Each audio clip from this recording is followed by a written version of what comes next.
Doom? Dr. Doom? Dr. Doom? Oh, Human Torch. Oh, hello. I'm Eddie the Koala, and this thick, pretentious comic book I'm reading is the Essential Fantastic Four. I was just reading the story of Galactus and the Silver Surfer today, and I noticed that there are a few minor differences between the version of the story in this comic book and the version of this summer's big, stinky flop, Fantastic Four, Rise of the Silver Surfer. Tonight I'll be discussing a few of these differences, so that I can hopefully stop hating Jessica Alba and get on with my life, and also so that you can decide for yourself whether you want to throw your money away into the movie equivalent of a sloppy chemical toilet. Joining us via my ingenious koala satellite will be Mr. Benjamin Grimm, aka The Thing. He'll tell us all about his experience starring in both the comic book and the nauseating mockery of cinema that I can't believe I paid to sit through last night. Thanks for joining us, Mr. Grimm. I hope you brought that 1/4 of $8.75 you want. What you talking about? Ain't got your damn money. They only pay me $50. And I ain't seen no $5 bill, no 3 wads, 2 quarters. Abraham Lincoln didn't visit me in the night. I got $5 in dimes, son. In dimes. And I tell ya. Shut up, 'cause I'm telling you now. That ain't enough for no damn popcorn at my own premiere. Well, Well, I just think that, now that you're a big movie star, certainly you can afford $2.13. A movie star! A movie star! Look at me, I'm Harry Potter, working on film number 9, Harry Potter. Broomsticks reloaded, I don't think so. Look at my face. I'm a character actor. Damn.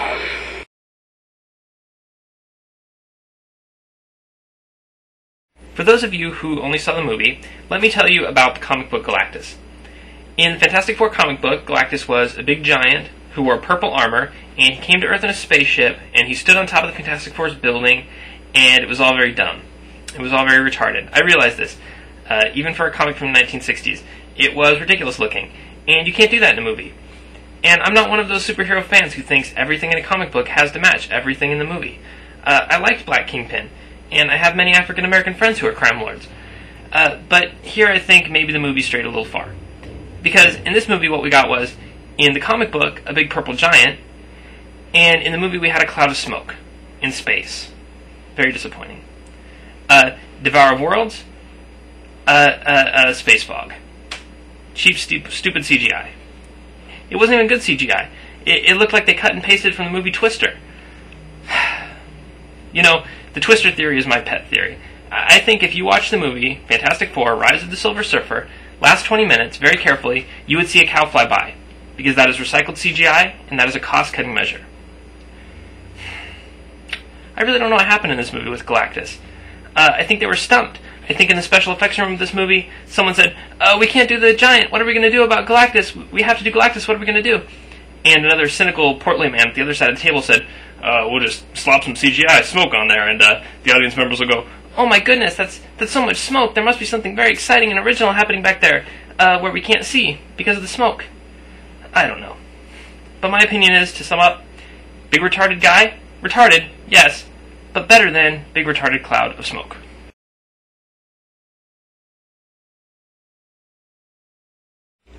The nice thing about the comic book version of the Galactus story is there's exactly one plot. Galactus comes to Earth, he lands on the rooftop of the Fantastic Four, he's going to eat the planet Earth, and ultimately he does not eat the planet Earth. One plot, very entertaining. In the movie, instead, what we had were 6 or 7 things that were almost plots, but not quite. For example, there was a military subplot in which we meet this military guy who hates Reed Richards, and he recruits the Fantastic Four to help catch the Silver Surfer, but then he lets Dr. Doom onto the project. So we've got a whole character and a big chunk of exposition in the movie, not because it's part of any story, but just to create an excuse for Dr. Doom to be in the movie. So now Dr. Doom's in the movie. All he does is come in, steal the surfboard, run off, and then he gets beaten up, and that's it. He's done. That's Dr. Doom's part. Still no relevance to the story. Just an excuse for a fight scene. Speaking of which, here's how Dr. Doom gets beaten. In the beginning of the movie, Johnny Storm is brash. He's a hothead. He's not a team player. And so then there's a character arc, and he learns responsibility. He, great gravitas. He becomes a hero. He becomes a young man. And in the end, he proves he's learned how to do teamwork by taking all the powers from the rest of the Fantastic Four and going to fight Dr. Doom by himself.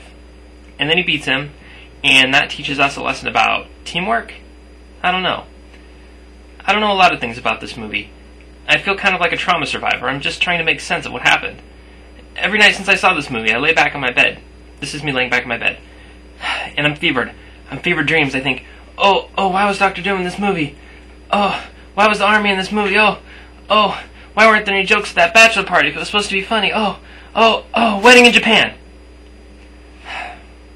At the end of this movie, there's a wedding in Japan.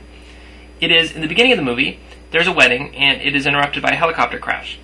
And in the end of the movie, there's a wedding, and it's not interrupted by a helicopter crash. And I guess that's called a plot resolution in this movie.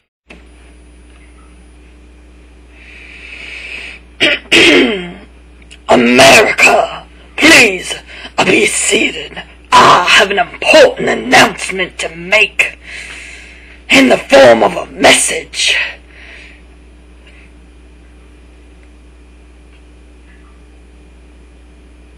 Just a second there. Hey.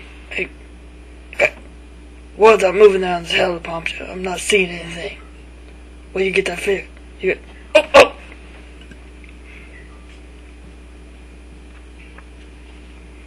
America, please enter your fine kitchen establishments and make yourself some popcorn. The message will be here in a minute. Oh, no, wait, come back, sit down. Here we go. Wait a second now. Here's a message. Do you have another message? Boy! You shut your greater trap before the greater gremlins come and sink his greater fangs into your greater little skinny little white corn neck. Here we go. America. Yes? From the bottom of my pebbly heart, I'm truly so sorry that the Fantastic Four Rise of the Silver Surfer came into your local movie theaters and stank up the place. I am sorry. No refunds.